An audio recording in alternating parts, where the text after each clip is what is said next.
नमस्कार, दैनिक साथी के डिजिटल प्लेटफॉर्म में आपका स्वागत है। रेवाड़ी शहरी सरकार की मुखिया पूनम यादव बुधवार को अपना तीसरा बजट पेश करेंगी। जिस तरह से पार्षद 5 धड़ों में बटे हुए दिखाई दे रहे हैं, बजट बैठक भी हंगामादार होने से इनकार नहीं किया जा सकता। लोक निर्माण विश्राम गृह के सभागार में आयोजित होने वाली बैठक में चेयरपर्सन पूनम यादव विभिन्न मदों से करीब 78 करोड़ रुपए की आय वाला बजट अनुमान रखेंगी।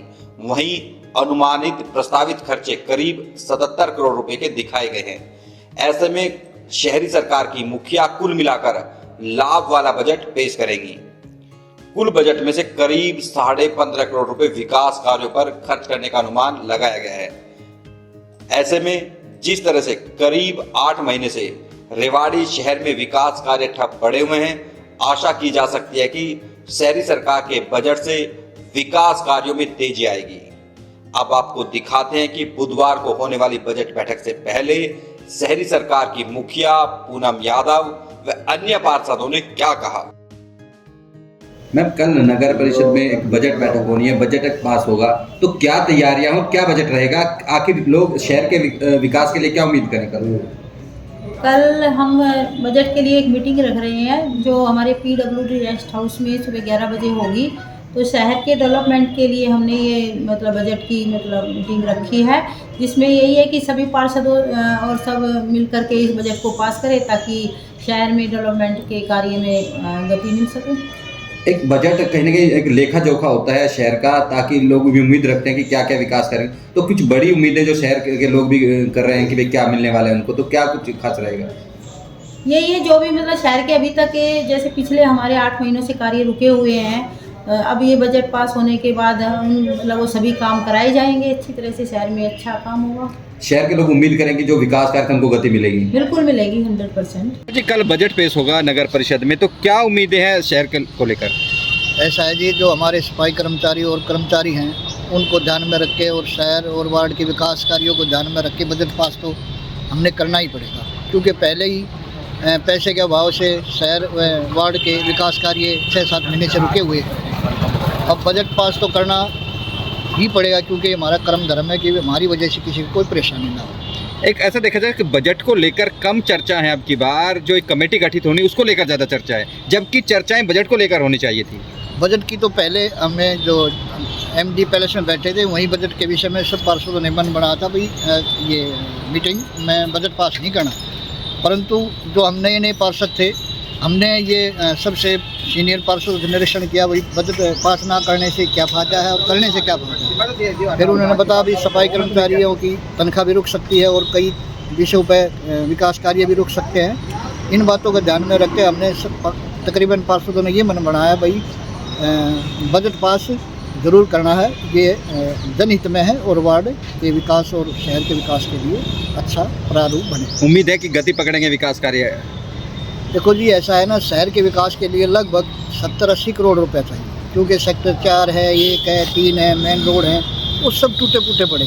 और वार्डों में तो 50 लाख भी अगर टाइल से रोड बनाए तो काफ़ी गड़िया बन सकती है, लेकिन जो आप रोड बनाएंगे जैसे अपना घंटेश्वर मंदिर से है, कमेटी के सामने, ये टूटे फूटे, ये तो कई करोड़ों में जाएंगे, और सेक्टर के रोड भी कई करोड़ों में जाएंगे। उसके हिसाब से अब 2024-25 में तो इलेक्शन ही है, अगर ज़्यादा बजट आ गया तो काम हो जाएगा, सरकार उसमें लग गई तो शहर का जो है ना हालत अच्छे नहीं रहेंगे। बरसात में हमारी माताएं बहन बूढ़े आदमी हैं और बाहर से रिश्तेदार आते जाते हैं, तो उनको बहुत ही परेशानी हो रही है। 2 साल से ज़्यादा का वक्त बीत चुका है, कहीं ना कहीं बजट का एक जो फंड का अभाव नगर परिषद झेल रही है।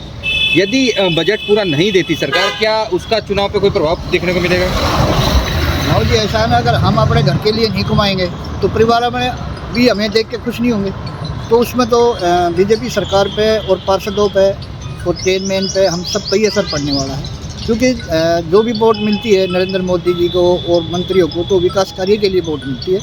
और आज जनता घर घर पढ़े लिखे आदमी हो गए, अपने सोचते हैं, ना जाति से वोट मिलती है ना किसी से वोट मिलती है, विकास कार्यों पर ही 70% वोटें मिलती है। बैठक है, क्या उम्मीदें हैं शहर को लेकर, तमाम जिस तरह से शहर में विकास कार्य ठप पड़े हुए हैं?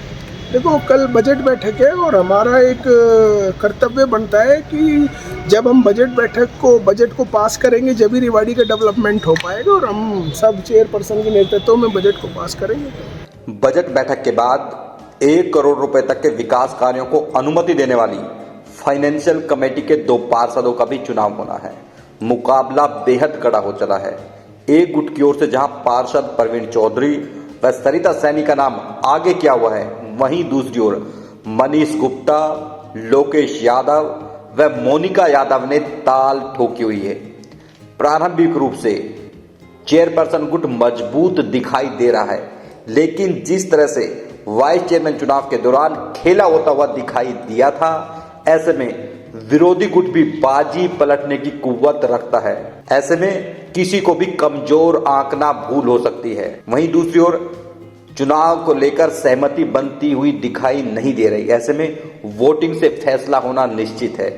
अब आपको दिखाते हैं कि चुनाव को लेकर चेयरपर्सन पूनम यादव व अन्य पार्षदों का क्या कहना है। आखिर किसका पलड़ा भारी है। पार्षदों का चुनाव होना है, अभी तक सहमति बनती नहीं दिख रही। तमाम 4 से 5 नाम सामने आ रहे हैं, उसको लेकर क्या रहेगा? ऐसा है कि मेरा तो यही है मानना कि सभी पार्षद आपस में मिल करके सहमति बना लें, क्योंकि सभी जो 31 एक तो प्रधान है, उसके अलावा 30 पार्षद हैं, सब आपस में एक परिवार की तरह ही हैं। तो अगर वो सहमति बना के अगर आपस में फैसला कर लेते हैं तो बहुत अच्छी बात है। और इस तरह से अगर वो चुने जाएं तो मैं भी यही चाहती हूँ कि एक परिवार की तरह बंधा रहेगा। इसमें कोई मतलब किसी प्रकार की फिर खींचातानी नहीं होगी। तो सहमति बना ले, उससे बढ़ के कुछ नहीं है। वाले गुट में वोट किसको देने जा रहे हैं? वोट ऐसा मैं तो रोहतक साइड का हूँ, स्पष्ट बात कहना वही उचित होता है। अगर मैं किसी को ये कह दूँ मैं तो उसके वोट दूंगा, तो दूसरे जो उठे हुए हैं तो वो मेरे पास ज़्यादा ना आए, क्योंकि हमने तो सब पार्षदों से प्रेम। तो मैं तो सालू से और सरिता सैनी से शुरू से ही उनके पक्ष में ही मेरा मन रहा है, क्योंकि ये मेरे हर दुख सुख में, पीड़ा में, क्योंकि मैं रोहतक साइड का हूँ, यहाँ मेरा तोड़वाना कबीला। जैसे ही मैं फ़ोन करूँ तो सजन भाई है, सालू भाई है, सुरेश शर्मा जी हैं, हर वक्त ही मेरे को अच्छा प्रेम और जैसे भी मदद की उन्होंने की। तो मेरा धर्म बनता है कि ऐसे समय पर वो मेरे से कोई मदद मांगे तो मैं उसकी हर तरह से आदर और मान सम्मान से मदद। फाइनेंशियल कमेटी की जो गठित होने, उसके 2 पार्षदों का चुनाव भी होना, उसके लिए भी वोटिंग शायद होगी, तो उसको लेकर आप भी एक उम्मीदवार हैं, तो उसके लिए क्या तैयारियां हैं? वो तो मुझे अभी कंफर्म तो नहीं है कि कल कराएंगे नहीं कराएंगे। अगर वो चुनाव होते हैं तो हमें सभी पार्षदों को, भाईचारे का चुनाव है, वो तो लोकतंत्र में सभी को अधिकार है खड़े और सभी पार्षद मिलजुल कर उसका निर्णय निकाल करते हैं। आप भी एक उम्मीदवार हैं, तो कितने आश्वस्त हैं जीत को लेकर? नहीं देखो, उम्मीदवार क्या है, सभी पार्षदों के चुनाव में सभी पार्षद भाई हमारे एक परिवार की तरह है। और क्या पता स्थिति क्या हो, चुनाव हो नहीं हो, मतलब जो भी स्थिति वहाँ होगी हम उसको स्वीकार करें।